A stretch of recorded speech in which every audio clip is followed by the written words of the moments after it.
Hello and welcome to my channel In Search of Wonder. My name is Anne and this is my weekly wrap up.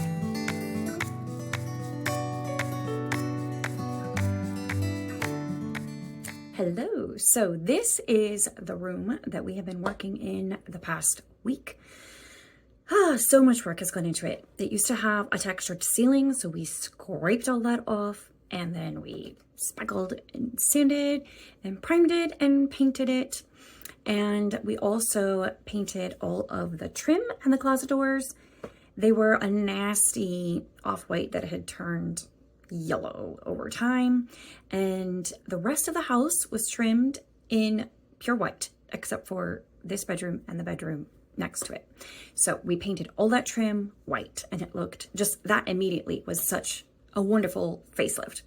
And then I repainted the walls, this light blue color that I really love. It's so beautiful. We're not quite done yet. We are going to put some quarter round trim in the corners because, well, reasons. Mainly being the original people who built the house didn't quite do that drywall correctly. So that's nice. But we're going to cover it up with some quarter round and hopefully that'll do the trick. And we also, which you can't see, so it doesn't bother you, but it bothers me, the carpet is going to be changed. We have an appointment hopefully next Monday. So when everything is finally said and done, I'm going to share before and after videos because I really love how it's turning out. But the main thing that I'm here for today is to talk about this book. So this week, my goal is to finish books. I have 4 books in progress. This one, except I finished it. And then Frankenstein, which I am buddy reading with Tammy, I believe in your shelf. Jane Austen at Home, which I'm reading for Jane Austen July, and Les Mis, which I've been working on for forever. So my goal is to finish all of those books, and I can check this one off the list. This was no hardship to finish. Not that any of them are hardships actually, but this one in particular was just a joy to read. I was buddy reading this with Miriam at Miriam Elizabeth Reads, and she is still reading it, but I was just too much invested. I couldn't pause it. I just kept reading. We had kind of set the pace of 2 chapters a day-ish. And the goal was kind of like to read it throughout the month of July. But I stuck to 2 chapters a day because I just wanted to read some every day. I was just loving the story so much. At the outset, I will say, if you have not loved Amanda Dykes before, you should try this one because I can see why her other books are not to everyone's taste. She definitely has a very poetic, lyrical style to her prose, and she takes her time in building the story and setting it up, and it's in a very literary sense. So if you don't love literary fiction, or you don't love this type of prose or this type of storytelling, you want more action-packed, plot-based stories, then I can understand. But this one, she still has the beautiful prose and the kind of literary approach to storytelling. It's there and it's wonderful, but also the characters are just sparkling and brilliant, and they just come to life in such a wonderful way. And especially the 2 main characters, it's 2 pen pals who become fast friends through all of the things that happen in their lives in the middle of the 20th century. So while they become friends, I think they start pen paling each other towards the end of the 20s, and they write to each other for a decade or so, and then things happen. But then they meet in real life and after World War II, and they become, it's just this, like the story of their friendship. And that's Mercy and Rusty are their names. And well, Rusty is Ruby, but anyways, Mercy and Rusty is what they're called for most of the book. And they're just, their friendship is so wonderful and beautifully written in all of its highs and lows and the things that they go through together as friends. And their individual stories are also very interesting and compelling. And the way she has drawn these characters, like, you will just love them. So the characters, first of all, really make this story just sparkle even more than usual in Amanda Dykes. Just fantastic characters. Very memorable. And the story itself, I feel like, is one of her more compelling and interesting ones. It's not just like a lot of her stories are more idea driven than plot driven, if that makes sense. There is a plot, but it's more about an idea she's trying to convey. And there's always some element of a mystery or a secret that's being uncovered as the story goes on, but they're not really mysteries per se. But in this one, the mystery is much of a stronger feature in the story. And our two friends, Mercy and Rusty, are uncovering what is happening in this secret. And so there's a lot more involvement, I feel like, in the plot in this one. So if you are more used to a plot-driven or character-driven story than one that's, more idea-driven, I guess, then you will probably really like this because it has all of those elements. Plus it has the beautiful prose and the metaphors are there. And it's just absolutely beautiful. I love it. And the whole idea is in the title, Born of Gilded Mountains. And there are kind of a lot of layers to this title of Gilded Mountains. But one of the ideas in this book is that we all have mountains in our life, that is, difficult things that can trip us up, that force us to go in a direction we didn't want to go in our life, things that change us, but not necessarily in a pleasant way. However, those mountains in our lives are gilded. And she uses gilded in kind of a double layered sense. She's talking about mining, and this is a mining town where they're mining for gold, so that's where the gilded comes from. But also there is a lot of talk about the sun rising and setting and how it gilds the landscape of the mountains and how it creates such a beautiful landscape there along those mountains. And so whichever way you look at it, from within or from without, these mountain experiences in our lives can be made beautiful if we let them, and how we can adapt to and change with our circumstances rather than becoming hardened and bittered by them. I'm not explaining it very well. You just need to read the book because she says it so beautifully. I just love the way she uses words to convey such beautiful ideas, beautiful words, beautiful ideas, and I love it. I savor every moment. And I highly recommend this book, especially if you prefer more, literary fiction or beautiful prose, but also it's a beautiful story of friendship. It's a beautiful story of overcoming hardship, and there's a little bit of a mystery that gets untangled. It's set in a small town in the mountains, and it's historical fiction set in the 40s with some flashbacks to the 20s and the 30s. It's just wonderful. And look at this beautiful cover. I mean, I love the little gold sprinkles up there at the top. It's just, I cannot say enough about how much I love this book. So, onward and forward. I am halfway through Frankenstein, and I'm about halfway, I think, through Jane Austen at Home. And I have one volume left, or a little less than one volume left, actually, of Les Miserables. So, can I finish them all this week? That's my goal. We'll see what happens. All right, see you in the next clip.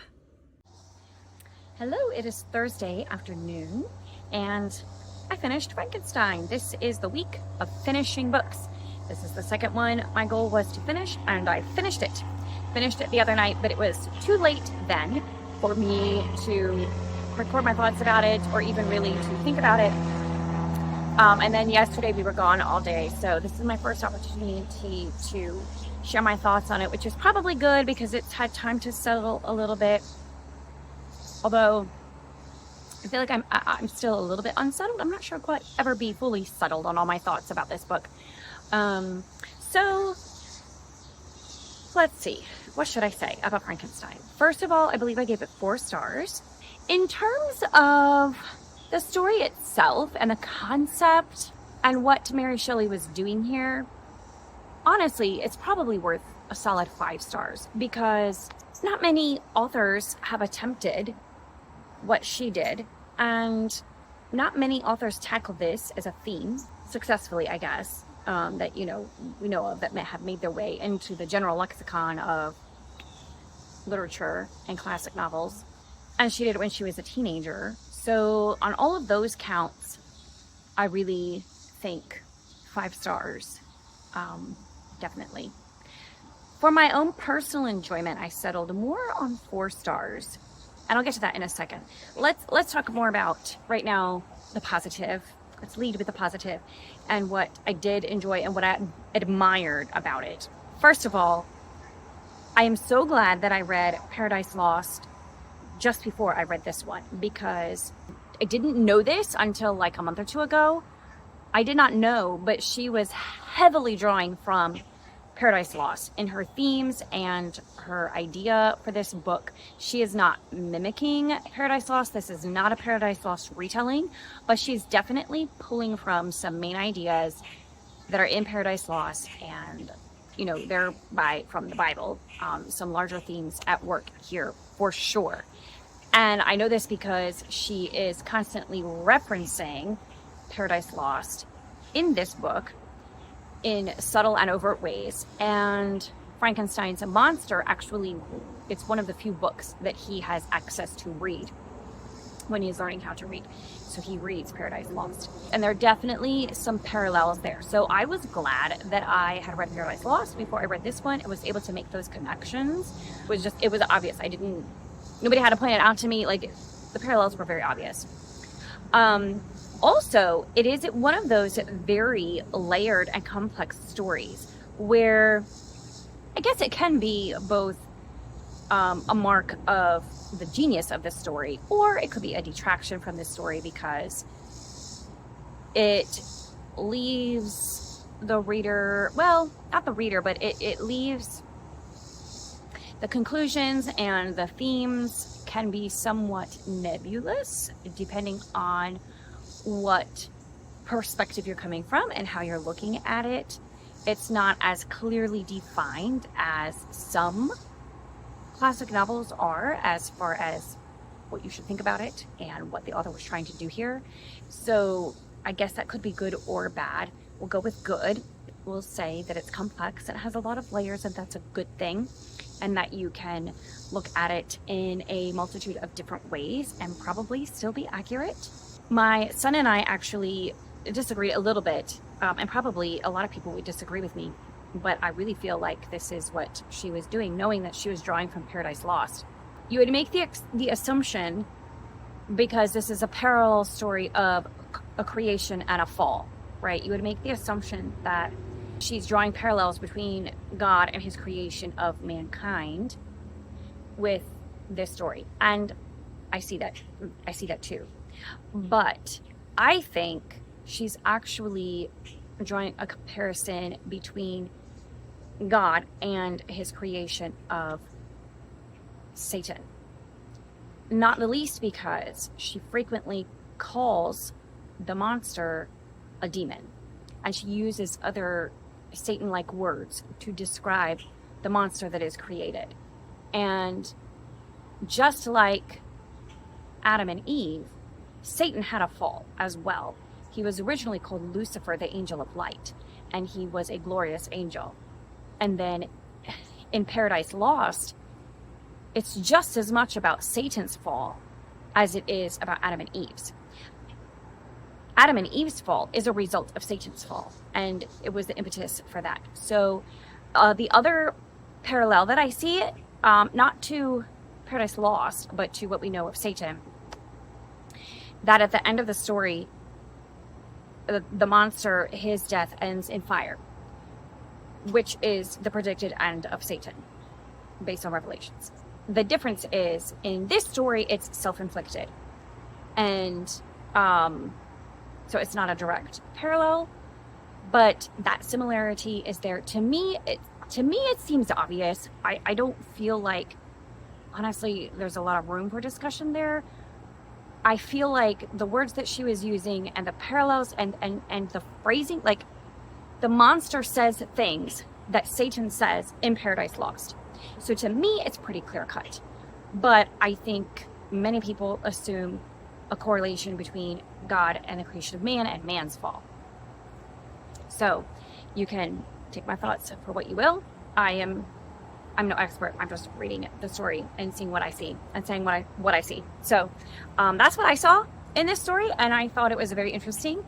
And I think what is also very interesting, and is what one thing I can admire about what Mary Shelley is doing here, but also one thing that makes the book not as enjoyable for many people, including me, is that Victor Frankenstein, the main character of the story, the protagonist, he is weak, especially when he is put up against his creation. And there's no hero in this story. There's a protagonist, an antagonist, but there's not a hero. And that was the main thing that I disliked about the book, is that Victor Frankenstein comes across as very weak. Now, she's also drawing on the myth of Prometheus, because that is the subtitle that she gave to the story, Frankenstein or the modern Prometheus. And I had to look up Prometheus because I'm not good on my mythology. And I also asked my son about it because he knows much more about the Greek myths than I do. But Prometheus was a god in mythology. The primary myth is that he gave fire to humans, and also he gave civilization, society to humans, like took them from, savage beings to being cultured, whatever is kind of the idea. But he did, I think the fact that he gave fire was not appreciated by gods, the other gods, like Zeus and more powerful gods, I guess. And so they punished him. And so every day his liver was eaten by an eagle, and then his liver would grow back again, and then would be eaten again the next day. Revolting. Another complaint that I would have about this story, well, it's tied into that one, how Victor Frankenstein seems so weak. One of the things is that he's always sick. He always seems to be at death's door, being very sick. It's either a depression, like a depression sickness, or anxiety, so mentally stimulated illness, or genuine physical illness. The two are very closely connected, as is common in Victorian literature. And so he's just a very often ill, and then he recovers only to be ill again. But I think that's part of what she's drawing from the Prometheus. And one aspect of the Prometheus myth that's not as prominent is that he created humans out of clay. And so that's that tie-in there to that. So understanding the background and the context made it make a little more sense to me, and be able to more appreciate what she was doing with our hero. But it made him very decidedly unheroic, among other things that happened in the story. But that wasn't the biggest thing I disliked. I think just in general, I struggled with Victorian literature because of the romantic aspect, the sensibility aspect, and the overemphasis on detail of the things that to me, don't seem to need as much detail. And stuff like descriptions of the scenery, very, very lengthy descriptions about what the person is feeling and thinking in a given moment, which is good. I don't mind that as much, but sometimes it's a little much. It's too emotional, the whole sensibility thing. It's just too much for my modern taste. But also, there's so much detailed description given to seemingly fleeting moments that don't have true bearing on the story. But then the part where he actually creates his monster, happens in a paragraph. And there's not a great deal of detail given as to what he composed his monster of, or what was it that gave him life. Maybe Mary Shelley didn't have a lot of scientific understanding enough to come up with some sort of plausible idea of she mentions a lot of natural scientists, biologists at the time, who are called natural philosophers. She mentions a lot of them and their theories and that kind of stuff, the background to what Victor Frankenstein was working from. But she doesn't really give much in the way of detail as far as how he was actually made and how he gave him life. It happens in a paragraph. And there are several other key points in the plot where it's just mentioned, this happened, and we just know that it happens, but we don't get the details of how it happens or what it looked like, or those parts I felt should have been fleshed out a little more.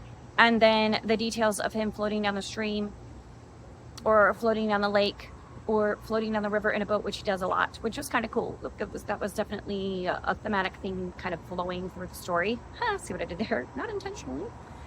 Anyway, I feel like a little bit less of that and a little more detail on the things that actually happen in the story, I personally would have liked. Those are the things that brought it down a little bit for me, that I didn't love so much.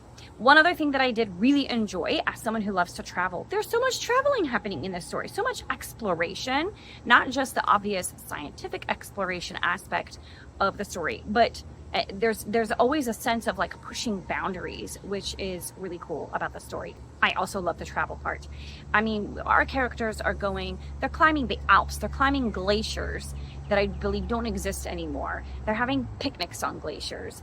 They are sailing the North Seas in search of the North Pole and searching for a potential route across the top of the globe.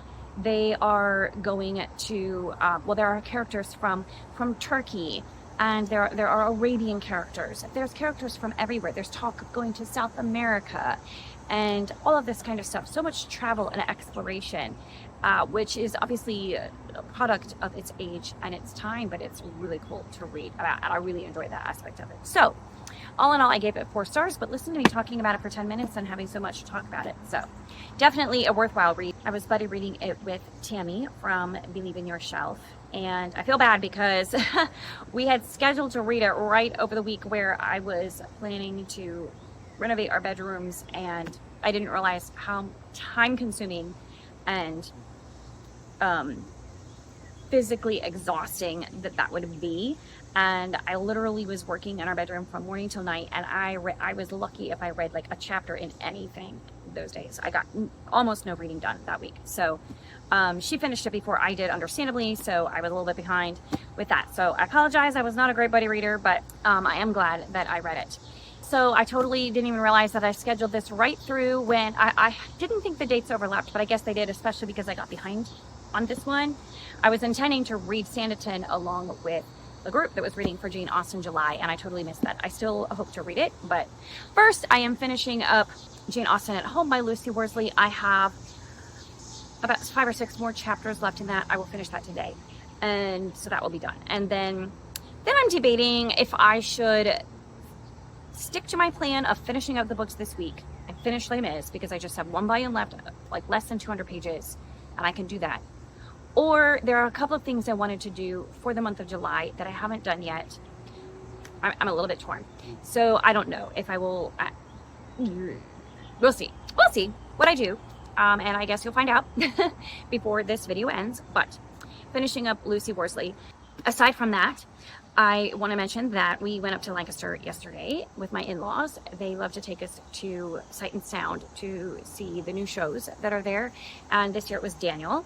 And so very thankful that we were able to go and see that. Not everybody was able to get tickets. If you're ever in the area, definitely go to Sight and Sound. If you're not in the area, go there on purpose. Daniel, my husband, and I, we thought it was the very best show that we'd ever seen by Sight and Sound. We feel like they just keep getting better and better. My sons actually preferred David, which was the previous most recent show that we had seen there. In any case, we all agreed it was a fantastic show. You do have a chance to watch it at the end of August. It's going to be in theaters the last weekend of August, first weekend of September. It is going to be in theaters and a live performance. So if a theater near you is showing it, definitely take the time to go. It's worth it. Also today, while we were still in Pennsylvania, we went to an amazing thrift store that I had gone to last year, and which actually I think was one of the very first videos that I posted on my channel as a booktube video. It was a haul from this thrift store, this amazing thrift store. Love it. It's called Reuse It, and it's in New Holland, Pennsylvania. And so we went there today, spent a couple hours there and about 50 bucks. So I will show you that, and then I will also show you a couple of things that I picked up there that are bookish related.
So I only picked up a couple of things. They had a decently sized book section, but I'm not really trying to get a lot of books right now, and I only was picking up something if it was a book that was already on my radar that I knew I wanted to read, not just something that caught my eye or was like, oh, I've heard people saying this is a good book, I should read it. I was a little more intentional, so I only got 2 things.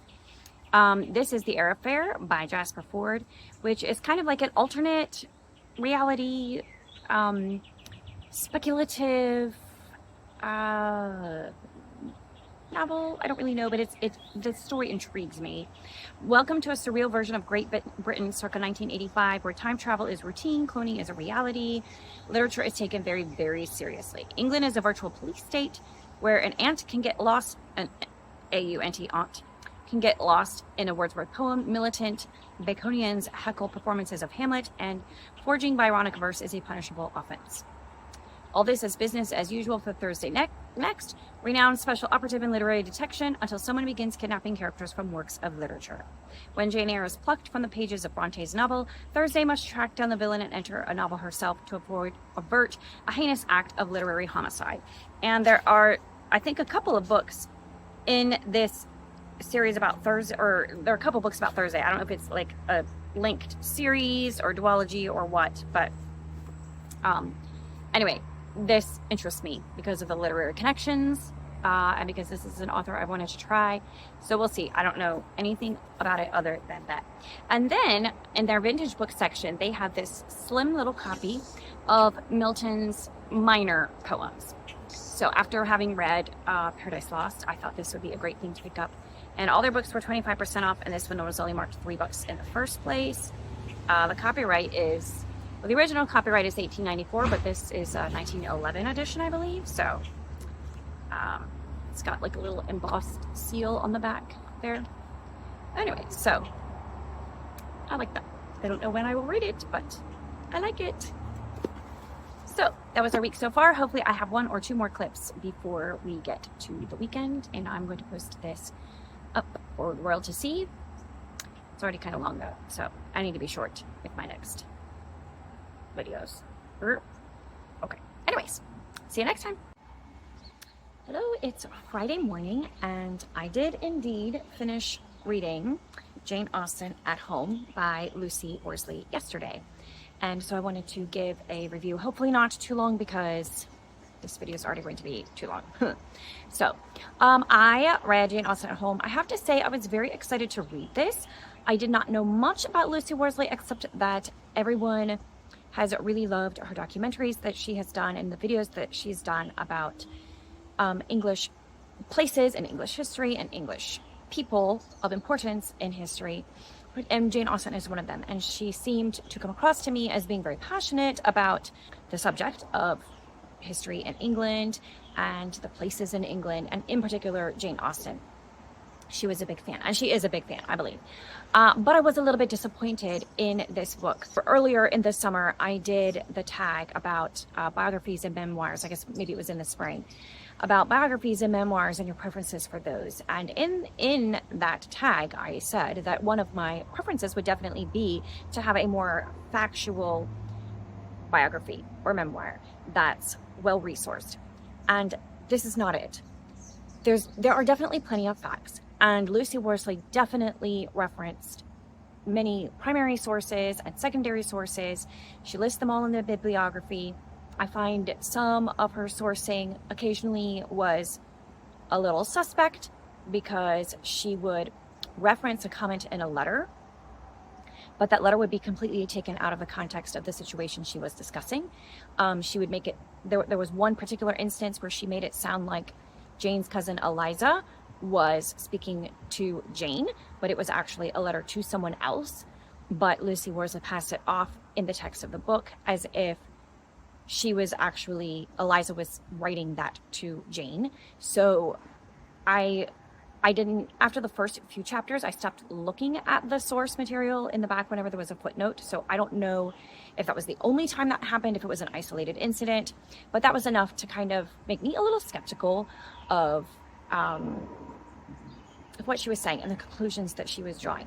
The other thing that made me a little frustrated, or okay, I'm gonna be honest, more than a little frustrated when I was reading this, was how much of Lucy Worsley's opinion went into her shaping of Austen as a person, and the way Austen would have reacted to the various situations that she experienced throughout her life. In the very beginning of the book, in the introduction, Lucy Worsley states, "I know who I want Jane Austen to be, and I put my cards on the table. This is unashamedly the story of my Jane." And I highlighted that, and I wrote a little note there that said noted, because that kind of put me on my guard.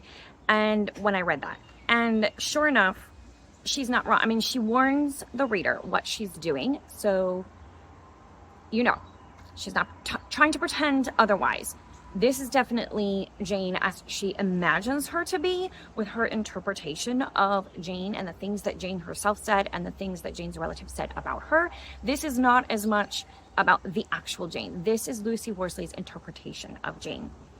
And I didn't follow her train of thought a lot of times. I didn't feel like it lined up with what people were actually saying, Jane herself or her relatives or her friends. She would draw these far-reaching conclusions based on one simple comment that was taken out of context, and it rubbed me the wrong way. And in the end, it seemed to me that Jane was a bitter victim of circumstance in life and of the oppression of men in her life. And I don't see that. I've read Jane's letters. I have read multiple biographies about Jane. I've read analysis of her literature, and I don't see that. I've never interpreted her words in that way. So I guess everything kind of comes down to the lens in which you view someone, right? Like, I just don't view her that way. This is Lucy Worsley's view of Jane, and I didn't love it. I frankly, I mean, some of it is like, okay, that's her opinion, it's valid, you know, that's her perspective on what was said, fine. But some of it was silly. Like for one thing, when they were all living at home as a family unit, there was a tendency, and I guess this probably continued to a certain extent into their adulthood, there was a tendency to call Jane and Cassandra the girls. They were the only girls in a family of boys. It was a large family, 7 or 8 children altogether. And clearly, when Lucy Worsley was describing their early childhood family life, it was obvious that she did not grow up in a large family environment. I did, and I can tell you her interpretation of the things that were said and the descriptions of various things was just because she couldn't understand, she couldn't grasp the idea of a large family dynamic. And in my family, we have 7 girls and 4 boys. And guess what? The girls are called the girls. Like, to this day. We can refer to ourselves as the girls. And the 2 youngest girls, we have various nicknames for them, which I'm sure that they just really appreciate. But like the young ones or something like that, even though they're in their 30s. Like, you know what I mean? Like, it's not meant to be demeaning. It's just like within the family dynamic. And then later on, when they're adults, and she's talking about how Jane is now an established author, but she still looks up to Cassandra, and Cassandra still is still prominent in the relationship. Like, Jane's success as an author doesn't raise her above Cassandra in the family dynamic. Girl, have you lived in a family? Like, to me, that's just like basic human psychology. Like, your place in your family doesn't change, even if you're an adult. Like I said, we still call the younger girls, or some variation of that, or some. Usually we're just teasing, but the reality is they're younger than the rest of us, and they always will be. I'm in the middle of my family. I am the middle child there ever was. That's never going to change, and that's just a reality of, like, there's a pecking order in families, especially large families. Actually, I don't even think it's especially large families. I just think it's a family thing. Cassandra was older than Jane. Therefore, Cassandra was the one with the more authority, the one who took charge, the one that Jane would look up to. Besides, I'm gathering from what I know of Cassandra's personality, she was much more like of a dutiful, responsible sort of person who was kind of like, she wasn't the oldest child in her family, but she kind of had oldest child tendencies of making sure everybody stayed in line and did their thing. So naturally, she would be the one to take charge, even after Jane was an established and loved author. Anyway, that is all I'm going to say about this book. Those are just a couple of small things. I literally ran out of ink in the purple pen I was using because I was like arguing back with Lucy Worsley all through this book. I don't want to be unfair. Sometimes I did agree with her. Sometimes she made great points. Sometimes she made really truly insightful comments that I was like, oh wow. And sometimes she shared new information that I did not know about Austen or her family, etc. There were plenty of her conclusions that she came to that I would agree with just based on the actual evidence that we had. But there was enough of the nonsense that it kind of gave me a bad taste overall. And so in the end, I settled with 3 stars for this book. I think I haven't quite found the perfect Jane Austen biography yet. So next year, I'll be looking for another one. She recommended in here, and other people I have seen recommended one by Tomalin. I think that might be the one that I try next. We'll see. So that is Jane Austen at home. It is Saturday afternoon, and I have my final clip for this week. I finished Sanditon. So there's actually 3 books in this. Lady Susan, The Watsons, and Sanditon, but I read Sanditon. I don't know that it really qualifies as a book because it was like 50 pages and only the first, I think, 12 chapters of the story. But it has been a long time since I read that, and I remembered almost nothing about it. I'm glad I read it. I really wish that Jane Austen had lived long enough to finish this story, and many other stories, truly.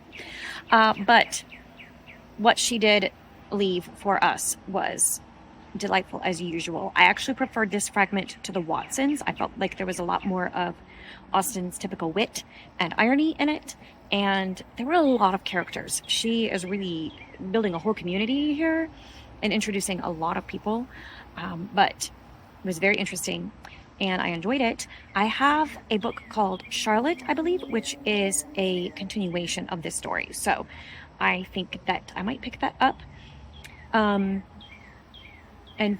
read that for the rest of Jane Austen July. But I'm so glad I read this because this was one of my big goals for Jane Austen July, that I wanted to read Sanditon. And I also did pick up Les Mis again, and I read a significant chunk of that last night and plan to read another significant chunk today and be well on my way, maybe not to completing it this week, this calendar week, but definitely by the end of July. So Les Mis, I will be able to mark that off. And so yes, I'm feeling pleased this week. I made up for the lack of reading that I did last week and was able to finish a lot of books that I have been wanting to read and clearing my plate for other books that I want to read. So I am happy about that.